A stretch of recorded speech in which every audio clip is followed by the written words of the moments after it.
Proverbs 12:26 reminds us that the righteous choose their friends carefully, but the way of the wicked leads them astray. That is in Proverbs 12:26. It is a firm warning to each and every one of us to choose our friends carefully, because eventually friends will influence the way we live our life. A blessed evening po sa bawat isa na nanonood at kasama ko po ngayong Thursday night na muli na namang makiki-fellowship with the presence of the Lord in enjoying the Word of God and enjoying each other's company. This is Pastora Joy Habon of Alive in Christ Christian Church Global Mission hosting this Thursday live devotion. Hallelujah! Maraming salamat po at na kayo na naman ay narito kasama ko. At hallelujah! Syempre, salamat sa Panginoon na nandito na naman siya sa kalagitnaan natin. We are digitally gathered across the globe at lahat po ng countries and places represented. Ngayon ay paalam niyo po sa akin, type down below where you're coming from and I will be happy to greet each of you. Ayan, hallelujah. So, kumusta naman po ang bawat isa? Eto na. At bukas ay official na December na. Today is the last day of November. It's November 30, 2023. At mayroon na namang bagong buwan na papasok. And this is the last month of 2023. And in a few days, we will be welcoming a new year. Hallelujah! No? Kaya talaga namang excited na naman tayo sa gagawin ng Panginoon sa bago na namang buwan. At more importantly, after noon, sa bago na namang taon. Kamusta naman? Anong mga paghahanda ang ginagawa ng bawat isa? Kayo ba ay naghahanda para sa Pasko? Ayun. So, binabati ko po ang lahat, especially to our senior pastor, Pastor Rodel Gabay. Namimiss na namin kayo. Ayan na dyan sa Pilipinas. Regards po dyan, maging sa lahat ng kapastoran natin dyan sa Pilipinas. Thank you so much for being with us, supporting us in prayers, and even sharing, liking, and following our page. Maraming salamat for helping the social media ministry of Alive in Christ na mas lalo pang mag-gain ng engagement, hindi lamang sa mga kapwa nating Kristiyano, ngunit maging sa mga kapatid na hindi pa nagkakaroon ng regular devotions during weekdays. Hallelujah! Maraming salamat din po. Gusto ko rin po personally i-take ang opportunity in this platform to thank each and everyone na nakaalala po ng kaarawan ng inyong lingkod. Salamat po. Tunay nga na napakasaya ko. It was a month-long celebration of Thanksgiving to our Lord for another year na binigay niya rin po sa akin. Kaya salamat po sa lahat ng bumati. Kasama po kayo sa aking mga panalangin. Hindi ko man po masuklian o maibalik ang lahat ng inyong prayers, lahat na inyong encouragement, greetings, at maging ang mga nagbigay ng nagpaabot ng regalo at seed. Hindi ko man po lahat mapalitan yon, ngunit tiwala ako na ang Diyos ang magpapalago ng mga binhing itinanim nyo ng makaisandaang ibayo. Hallelujah! Gusto ko pong dumiretso na dahil medyo mahaba at medyo malaman ang ating magiging usapan sa gabing ito. The title of our discussion for tonight is The Power of Influence. Yan. Hala, ikaw ba isang influencer? Ayun, ikaw ba yung nauuso yan ngayon dahil na dumadami ang social media influencers? But not only in social media world or in the internet sensations, hindi lang sa internet ang influence. At yun ang pag-uusapan natin. We will be digging the Word of God about the power of influence. Excited na po ba tayo? Ayan. So, ako'y excited na. So, without further ado, I am inviting everyone to get your Bibles ready. Open them up. Get a notebook and a pen upang sulat ang inyong mga kuro-kuro, ang mga nakukuha nyong insights for how we should apply the Word of God when it comes to the power of influence. Hallelujah! So, tayo po ay magsisimula sa pamamagitan ng isang panalangin at aanyayahan natin ang banal na Espiritu ang maghayag ng kanyang personal na mensahe sa bawat nakikinig sa gabing ito. Shall we all pray? Hallelujah! Lord, we praise and glorify your name. We are thankful. We are refreshed once again just for being here and just that you allowed us to be together. Ay tunay nga na kami na ay nagpapasalamat. We know that you have reserved something in store for us. May hinanda ka na naman na pagsasaluhan namin na pagkain, pagsasaluhan namin pangako at mensahe mo, O Diyos. At kami ay tunay ngang na-excite, Lord God. We are in a grateful anticipation of what you're going to speak because we know that the word you speak will come into life, will come into manifestation, and will dwell in us richly so that the Christ-like character will be developed and seen in us. Father, dalangin po namin na ikaw, Panginoon, ang magbigay ng kaliwanagan sa bawat kapahayagan na ibibigay mo sa gabing ito. Even the very simple-minded will be able to understand the revelation of your word, of your logos and rema. Thank you, Lord, for this wonderful time together. Speak to us. We are ready to receive. We are ready to obey. Holy Spirit, have your way in Jesus' name. Amen and amen. Hallelujah! Sige po, tayo po ay magsisimula na. Yung opening verse na binasa ko po sa Proverbs 12:26, sinabi doon na ang mga matuwid ay pumipili ng kanilang mga kaibigan. That means they choose carefully. Yan. They choose carefully. Maingat daw silang pumipili ng kanilang mga kinakaibigan. At actually, related din po ito. Introductory message kasi po yung ating na-discuss last week about the power of influence. The topic was to choose carefully. Sinundutan pa yan ng mensahe ng Panginoon sa atin nung Saturday through Pastor Ronald about making decisions, how we should make decisions. And what we learned from that sermon in their Saturday service. Kung gusto nyo pong mapanood, after this devotion, you can scroll. I-scroll nyo po dyan at makikita nyo yung naging mensahe ng Saturday service about biblical decision making by Pastor Ronald De Jesus. At doon nyo po pinaliwanag ng salita ng Diyos sa pamamagitan ng example ni Daniel na may dalawang bagay na dumidikta sa isang tao kung papaano siya gumagawa ng desisyon. You know, one way is to decide by preference, but the other way, which is the better way, and which is the more biblical way, is to let your principles dictate your decisions. Kaya po, kapag tayo ay magmimili ng mga tao na iaalaw nating maging close sa atin o mag-identify bilang ating mga kaibigan, mahalaga po na biblical principles din po ang ating pinapairal sa pagpili ng mga taong nagiging malapit sa atin o inaalaw nating bigyan ng impluwensya ang ating mga buhay. Hindi po natin may kakaila ang prinsipyo, isa pa hong prinsipyo o isa pang verse na magpapatibay na kailangan maging maingat ang isang Kristiyano sa kanyang mga pinipiling kaibigan ay makikita din sa unang Korinto, Kapitulo 15, talata 33. Sabi po dito sa 1 Corinthians 15:33 in English, "Do not be misled. Bad company corrupts good character." So sabi niya, wag daw tayong malilin lang o matatangay. Sabi sa Tagalog, huwag kayong malilin lang sa kasabihan. Sa halip, ito ang inyong paniwalaan na ang masasamang mga kasama ay nakakasira ng mabuting ugali. Ang mga masasamang nakakasama ay makakasira ng mabuting ugali.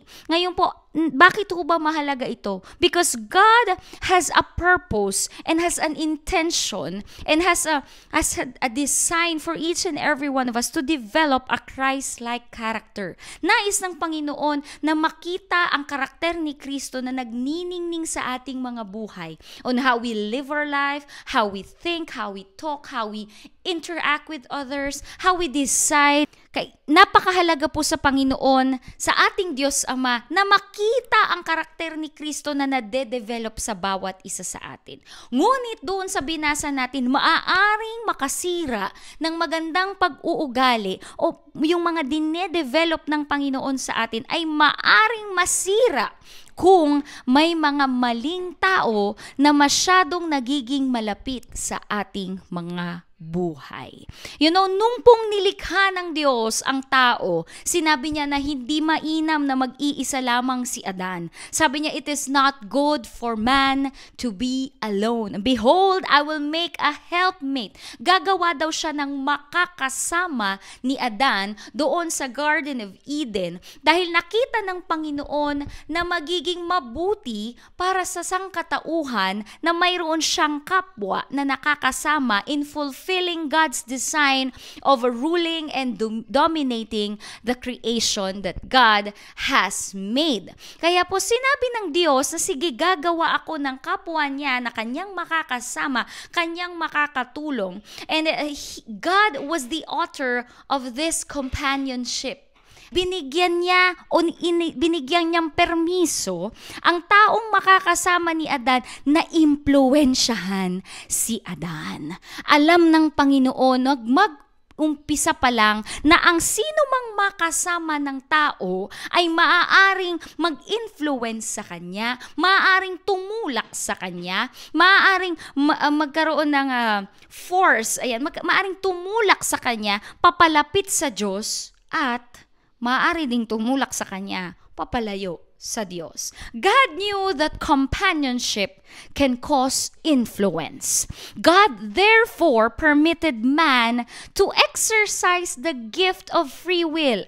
Naalala niyo po last week na ang isa sa pinaka-precious gift, besides the gift of salvation of course, na isa sa mga precious gift na binigay sa atin ng Panginoon ay ang free will. At kasama po dito ngayon ang paggamit ng free will sa kung sino ang mga taong iaalaw nating mag-influence sa atin. God therefore permitted man to exercise free will as to who he or she would allow or permit to affect his or her choices. Whether we know it or not, we are being affected, but whether you know it or not as well, you also are an influencer. At ikaw rin mismo, you can exert an influence to someone who is around you. Hindi lang po ikaw ang inu-impluwensyahan nila, pati ikaw ay nakaka-impluwensya rin sa iba. So it's a give and take process, and both you and the people around you are subject to influence. But the question is, who among you is exerting the stronger influence? Parang ganito ho yan. Kung ang taong ito, mas malakas ang impluensya niya sa akin, ibig sabihin siya, maaapektuhan niya yung desisyon na gagawin ko. Pero kung mas malakas ang impluensya ko kaysa sa taong ito, kapag sinusubukan yung akong impluwensyahin, hindi ko basta-basta didesisyonan yung mga sinasabi niyang gawin ko. On the other hand, maaaring ako naman ang mag-exert ng influence sa kanya at maaaring may mga desisyon siya sa buhay na nahahakbangan dahil sa impluwensya na naibibigay ko, na e-exert ko sa kanya. Whether it is, sinasadya man o hindi. Influence is very powerful. Why? Influence can start something good in your life, but influence can also start something bad. A bad or a negative influence can start also something bad in a person's life. Influence can quicken something. Pwedeng may buhayin sa loob mo. Pag na-impluwensyahan ka ng magandang impluwensya, maaaring magkaroon ng buhay ang mga ideya, pwedeng magkaroon ng buhay ang mga dreams, ang mga pangarap, but influence can also slow down people. Wrong influences and negative influences can also slow down people in attaining their dreams, their wishes, and their goals. influence can multiply results. Kapag mayroong magandang impluensya, halimbawa ikaw mayroong kang pinopursue na nais ng Diyos at ayon sa kalooban ng Diyos at naimpluensyahan mo yung iba na gawin din ito, maaaring mamultiply yung mga gumagawa ng kalooban ng Diyos. Ibig sabihin, kung ang influence maaaring mag-encourage, may influence din na pwedeng mag-discourage. That's why it depends on which influence we permit in our life. Look at this example. This is a general example in the Israelites. Sa mga Israelita po, dahil sila ang bayang pinili ng Diyos upang maging ehemplo sa mga hintil o sa mga bawat bayan ngayon na nananampalataya na sa Diyos. Kumbaga, ang bayang Israel ang example, ang una na ginamit ng Panginoon na bayan upang mapakita kung papaano siya nagiging tapat na Panginoon sa bayang nananampalataya sa Kanya. Look at the Israelites. God gave them a command not to intermarry o wag makipag-asawa sa hindi nila kalahi. Let's open in Deuteronomy chapter 7 verse 3 to 4. Do not intermarry with them. Ang tinutukoy po dito ay yung Hittites, Girgashites, Amorites, Canaanites, Perizzites, Hivites, and Jebusites. Yan. Nandun yun sa verse 1. Doon naka-specify kung ano yung intermarry with them. Anong mga bansa yon. Sabi niya, tinutuloy ka sa verse 3, do not intermarry with them. Do not give your daughters to their sons, or take their daughters for your sons. For they will turn your children away from following me to serve other gods, and the Lord's anger will burn against you and will quickly destroy you. Ito po ay isang praktikal, ngunit napakamadiin na utos ng Diyos sa mga Israelita na huwag hayaan na ang lahi nila ay makipag-asawa at malahian ng mga lahi nung specify niya sa verse 1. Bakit po? The principle that God was teaching the Israelites is because if they intermarry with these people, they will assert their influence on Israel. Na baka hindi kayanin, at alam syempre ng Diyos na hindi kakayanin ng Israel yung impluensya na maaaring dalhin ng mga taong itong pagano sa mga Israelita. Remember, during those time, only the Israelites are the real believers of God. Nung mga panahong iyon, yun nga, kaya nga sila yung mga unang mananampalataya.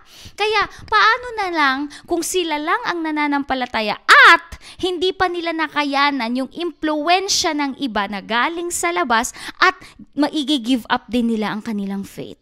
Ang sabi nga nun, kasi kapag ibinigay ninyo ang inyong mga anak upang pakasalan yung mga ibang lahi na yun, sila daw ang tatangay sa mga magiging anak ng mga Israelitang iyon para hindi na sumamba sa nag-iisang Diyos na buhay. Dadalhin daw sila sa idolatry. Yung puso daw nila hindi magiging focus at hindi magiging isa lamang ang Diyos na sinasamba. Ang puso nila maiimpluwensyahan na sumamba rin sa mga Diyos-Diyosan. Kaya naging mabigat at naging matibay ang command ng Panginoong ito sa kanila upang hindi sila maimpluwensyahan negatively ng mga lahing ito. Tignan niyo po si Haring Solomon. Mapansin niyo po, siya ang pinagkalooban ng Panginoon ng karunungan. Diba? Ang karunungan na hindi na mapapantayan ng ibang tao, na ibang taong nag-e-exist. Siyempre, liban kay Jesus, Christ is the wisdom of God.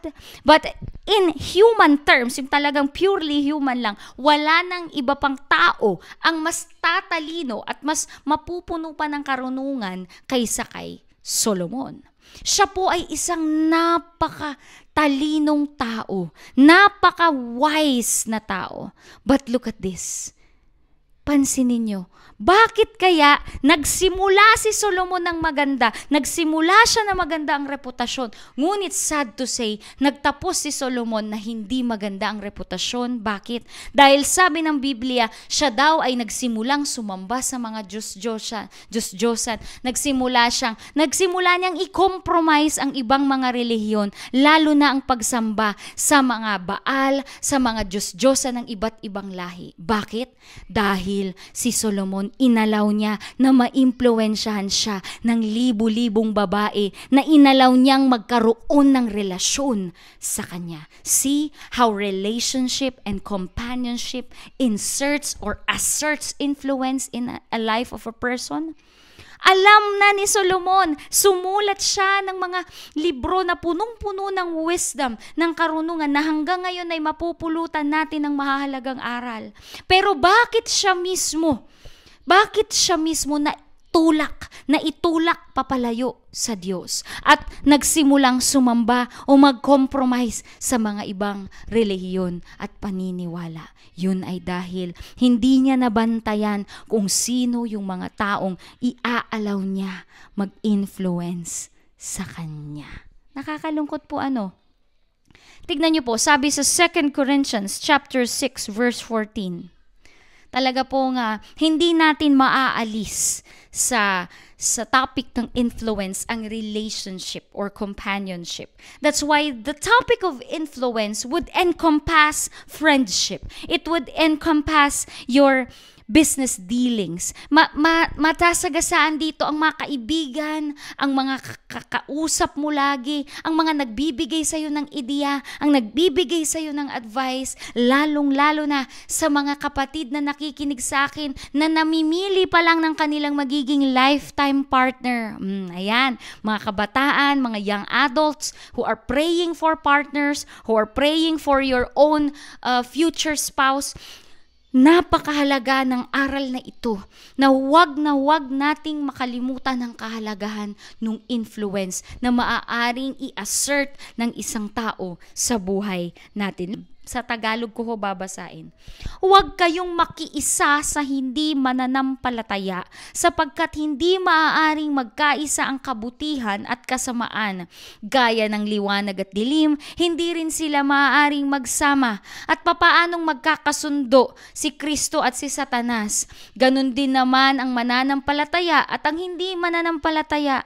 Hindi maaaring magsama ang Diyos-Diyosan at ang tunay na Diyos sa isang templo. At tayo ay templo ng Diyos sa buhay, gaya ng sinabi ng Diyos. Binasa ko po yan again, that's 2 Corinthians chapter 6 verse 14 to 16.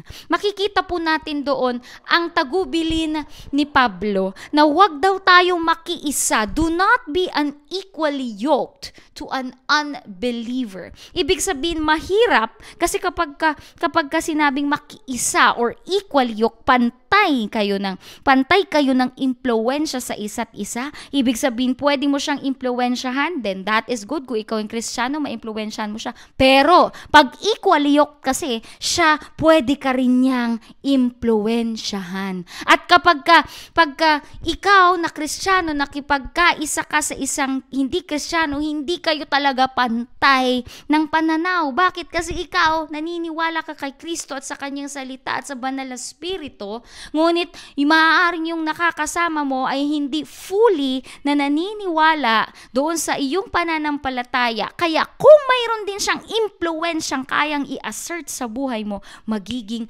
delikado yan sa mga prinsipyong tatayuan mo at eventually maaaring makaapekto sa mga desisyon na hahakbangan mo sa iyong buhay. You and I can be influenced by, look at this, number 1, people we constantly spend time with. Sino ba yung lagi mong kasama? Ayan. Number 2, we can be influenced by people who we deeply share life with. Halimbawa tayong mga nasa ibang bansa, hindi nga natin laging kasama ang ating pamilya, ngunit dahil deep ang sharing natin ng ating buhay sa ating pamilya sa Pilipinas, kahit hindi natin sa araw-araw kasama, araw-araw nakikita, malalim ang impluwensya nila sa buhay natin. So una, kanina, laging kasama. Pangalawa, gaano kalalim ang pagsasama. At ito pa, ang pangatlo, alam mo yung maaari pang maka-influence sa atin, the atmosphere that we immerse ourselves into. Kasama dyan ang social media. Kung ikaw ba ay laging nakababad, saan ka ba nakababad, kapatid? Kasi kung nakababad ka sa social media, scroll tayo ng scroll sa news feeds, at ang mga fina-follow mo ay laging na lang mga politika, bad news, o kaya mga chismisan. Eventually, kahit pa sabihin mo, hindi naman ako maapektuhan yan, pastora. Ano lang naman yan? Finalo ko lang naman. Ano lang naman yan? Para lang sa news feeds ko. Pero, mag-iingat ka, kapatid. Because who you follow, you will eventually respect. And who you will respect, you will allow them to influence your life. Doon nagsisimula yun. Pa-follow. Ibig sabihin, binibigyan mo sila ng karapatan na i-feed. O diba, kaya nga tawag doon feeds.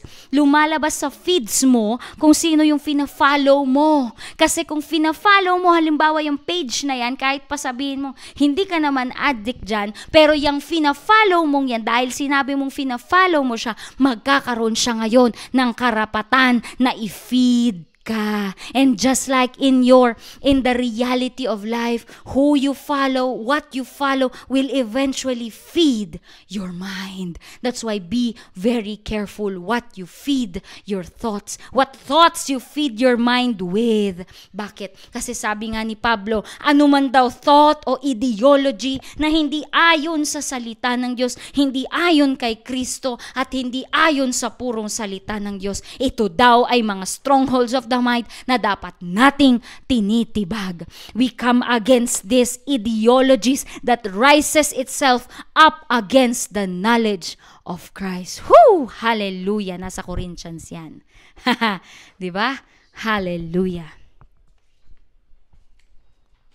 So we have to be careful on the atmosphere where we immersed in. We also have to be careful with the habits and the culture where we are in. Halimbawa, ikaw ay isang Kristiyano at sa workplace mo nag-iisa kang Kristiyano. At sa workplace mo punong-puno ng hindi magagandang gawa of sexual immorality, of stealing, of lying, of putting people down, slander and malicious talk. Halimbawa, yan ang kulturang nagsusurround sa'yo. Magiging maingat ka, kapatid. Sasabihin mo, hindi, pastora, nilagay ako dito ni Lord para akong maging ilaw na magnining.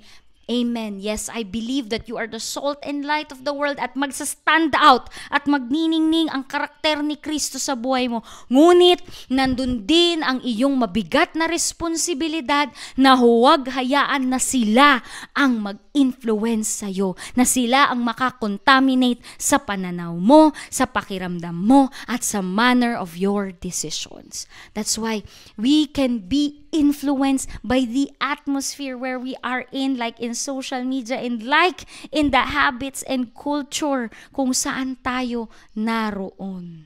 Take this for example, maging tayo na nandito sa ibang bansa. Di ba po? May ibang kultura ang mga ibang lahi. At dahil tayo ang foreigner sa lugar na ito, tayo ang ibang lahi, no? Sila na taga dito, nais nilang i-assert yung culture nila sa atin. Ngunit nasa sa atin yon at responsibilidad natin yon na hindi i-allow ang negative influence na papasukin sa ating mga sarili. Ano pa po? Ano pa po bang atmosphere yung tinutukoy ko? Yung mga teachings at principles na lagi kang na-expose. Kung ikaw yung, ano naman ako, pastora, mahilig naman ako sa motivational speeches, mahilig ako manood ng mga self-help, na mga seminar, webinar, o marunong ako magbasa ng mga self-help books. Okay, thank God for that, at lumalakas ang self-esteem mo. But mind you, Christian, your encouragement, your worth, and your identity can be best found nowhere in the world, nowhere in any ideology, nowhere in any motivational speaker here on earth, except the Word of God. You can only find your real identity in Christ. At siya lang ang tunay na makapagbibigay ng mga salitang may buhay at tunay na makapagpapalakas ng iyong loob at makakapagbigay linaw sa lahat ng mga tanong mo sa isip. Only God. Jesus is the only way, the only truth, and the only life. Woo! Hallelujah! Kaya mag-ingat tayo sa mga nag-i-influence sa atin. While many ideologies seem impressive, nakaka-impress, useful, oo, kagamit-gamit, effective, yung iba pwede pang powerful ang dating, but be careful because what principles and whoever are the people you allow to come into your life will eventually influence you. Hallelujah. At pag sinabi po kasing influence, binibigyan mo na sila ng permiso na maapektuhan ka. Ayan. Influence is the ability to produce an effect upon others. It is a power. Power daw yun. To affect how someone or something would develop, how someone would behave, or how someone would think. Isa daw itong abilidad na maapektuhan ang ibang tao. Kaya makapangyarihan, delikado rin ang influence kung hindi tayo magiging maingat. So I will tackle on the 3 factors on the strength of influence. Paano ba lalakas ang impluwensya ko, Pastora, bilang isang Kristiyano? Of course, I have to balance that the power to influence other people to receive Christ and to follow Christ does not come by our own strength, our own ability, our own charisma, our own knowledge. No. That power comes from the Holy Spirit alone. Ang banal na Spirito ang nagko-convict. Ang banal na Spirito ang nangungusap sa kanila. Ang banal na Spirito ang kikilos sa kanilang mga buhay upang tanggapin si Jesus at paglingkurin siya ng tunay.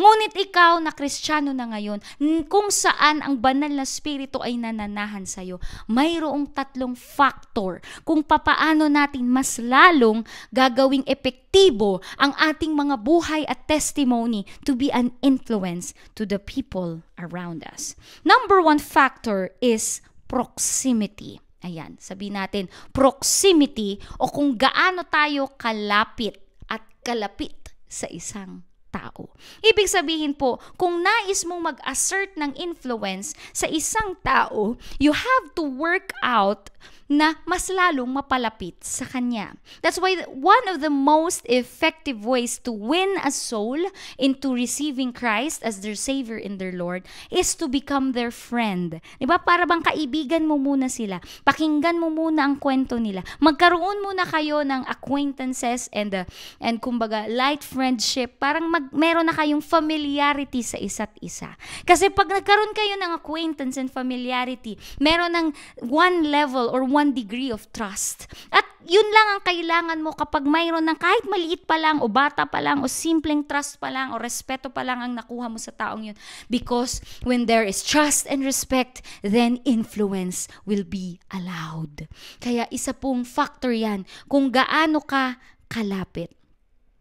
Ayun, para bang ito yung depth, yung depth ng relationship.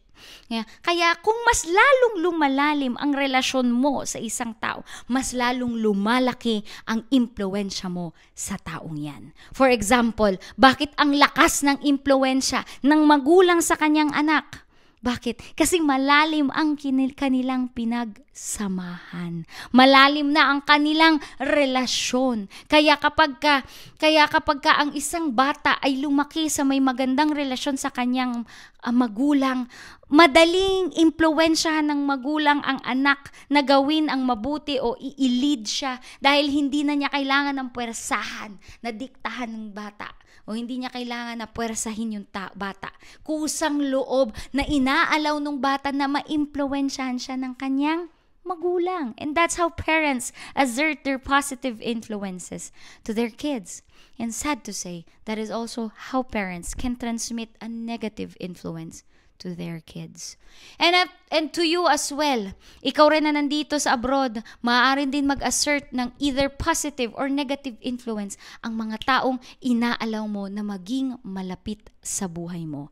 Kaya maging mapili ka sa kung sino ang papayagan mong maging malapit sa'yo.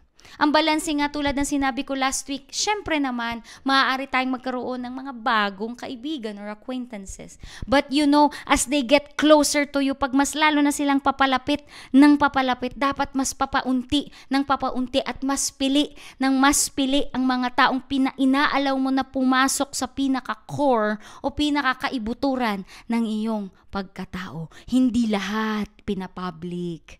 Di ba po?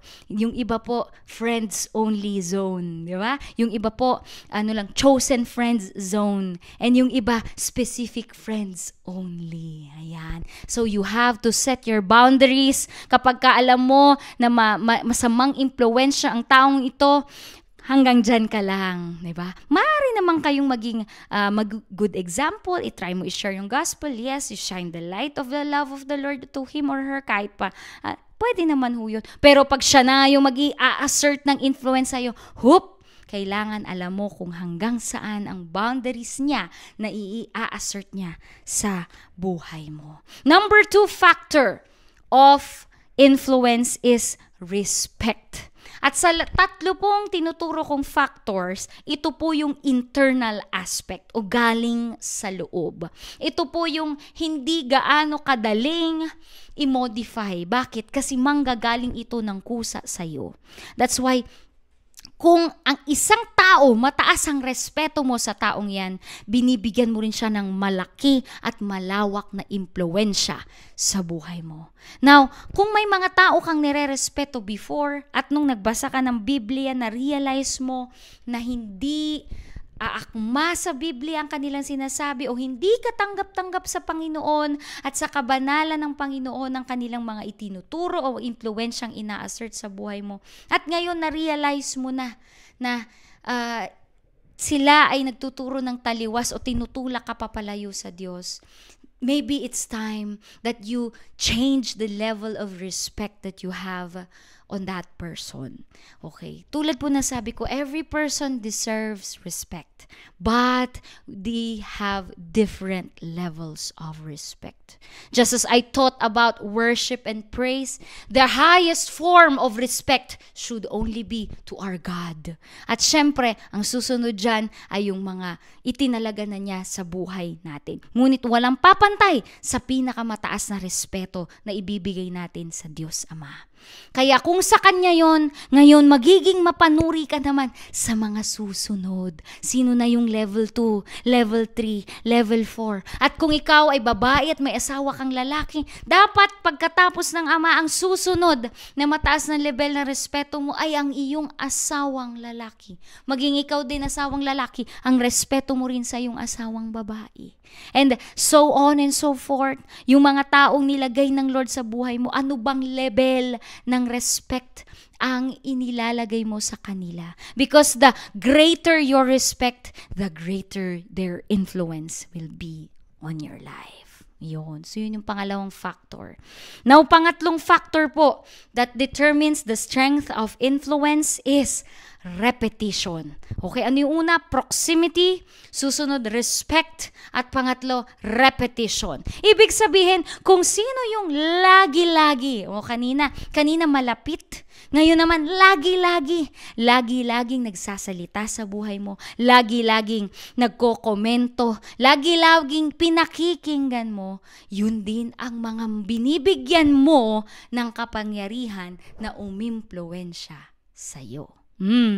So ito po, sa tatlong factors na yun, ito namang factor na to ang pinakamadaling baguhin at pinakamadaling i-modify. Bakit? Kasi kung na-realize mo na pangit yung influence na yan ng taong ito, maaari mong palitan yung routine. Example, kung lagi mo na siyang kausap, pwede mong bawasan ang pakikipag-usap sa kanya. Napansin mo laging ito yung topic ninyo.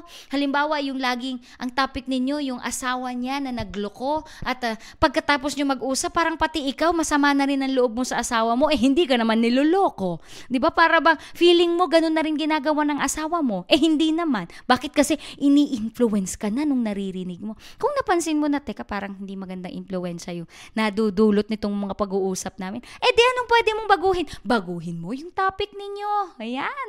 Baguhin mo yung mga pag-uusapan ninyo. Baguhin mo yung tono ng pagkikipag-usap. At kung pwede, baguhin mo na rin yung kausap mo na lang. 'Di ba? Kung pwedeng hindi naman siya lagi ang kausap mo, iba naman din. Iba naman. Baka maling tao yung laging nag-i-input sa buhay mo. Hallelujah. Dito ko muna po tatapusin ang ating study. Mahaba po itong power of influence, and this is very timely and very important for our lives because influence is very powerful and it can affect the way we live our life as Christians. Okay? Needless to say, talagang kanina ko pa po ini-emphasize na maaaring maapektuhan ang ating karakter ng mga taong inaalaw nating mag-influence sa atin. So our prayer is that the Word of God alone and the power of the Holy Spirit, ang banal na Spirito ang mag-influence sa ating buhay. Na ang conviction na galing sa Holy Spirit ang mas maging matimbang at pinakamabigat na impluensya sa buhay natin. And that the Word of God will be the final authority of which principles we will take and we will stand on. Whew, hallelujah. As a closing verse, I will open in Daniel chapter 12 verse 3. Sabi po dito, those who are wise will shine like the brightness of the heavens, and those will lead many to righteousness like stars forever and ever. Ang mga taong nakakaunawa ng katotohanan at nagtuturo sa mga tao na namumuhay ng matawid ay magiging maningning na parang bituin sa langit magpakailanman. Yun daw tunay na nakakaalam at nabubuhay sa katotohanan ang mag-a-assert ng influence nila sa madilim na mundong ito. That's how we shine the light of Christ in this world. Kaya, what influence are you shining in this world? What kind of influencer are you? Ba? Alam mo ba na influencer ka? Yan. Kaya hayaan mo na ang salita ng Diyos at ang karakter ni Kristo ang nagbagay na ini-influence mo sa iba. Diba po? Hallelujah.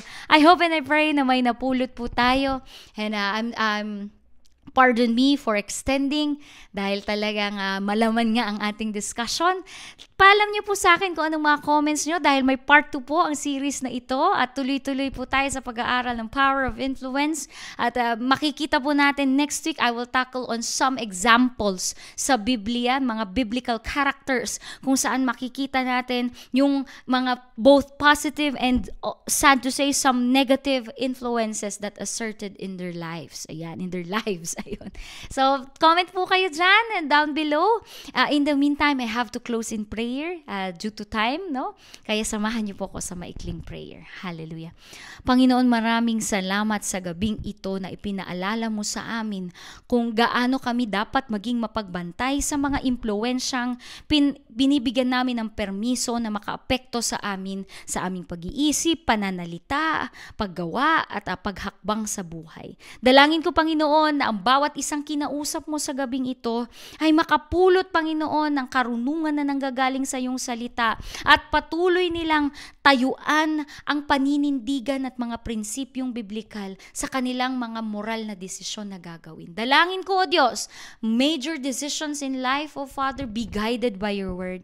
And even, Lord God, to the very small things that we do, may everything that we do bring glory to you. May it be drinking or eating, let it be all done for the glory of your name. Dalangin ko, O Diyos, ang proteksyon, gabay at pagpapala sa lahat ng nakinig at patuloy na sumusuporta sa ministeryong ito. Pagpalain mo ang aming mga kapatid, sampuman ng kanilang mga pamilya, saan man sa mundong ito, abutin mo sila na mapagpala mong kamay at maranasan namin ang proteksyon at gabay na galing sa iyo. Maingat ko pong ibinabalik ang lahat ng kapurihan at pasasalamat Sa tanging pangalan mo, Jesus. Amen and amen. Once again, thank you for joining our Thursday live devotion.